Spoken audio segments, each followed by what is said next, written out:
Hey there, Code Bean. This is a response to your response to what's his name? Oh, Haxer Prawn. Now, here's the problem I have with your response. You keep on going on about, well, this is something the average the was it you use the word an end user. As being an end user who used Windows 2000 and a little bit of XP and then went on to Linux, I tell you, an end user job is not easy. I'm not a programmer. I am not a computer scientist. I want to be, but I'm not yet.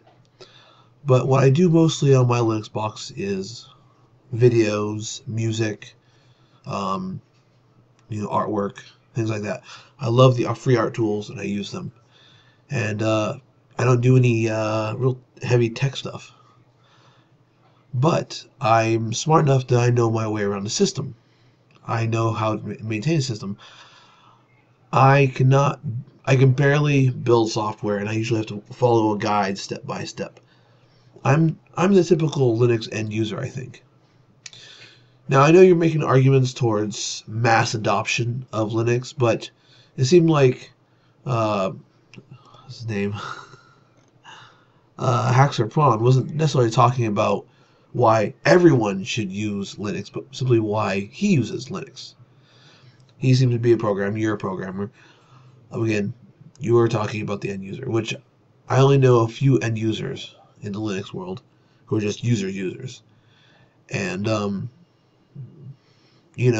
amount of bullshit you have to deal with in Linux or OS 10 or Windows, there's always shit us end users are not going to understand. We're going to have to Google, or we're going to have somebody help us.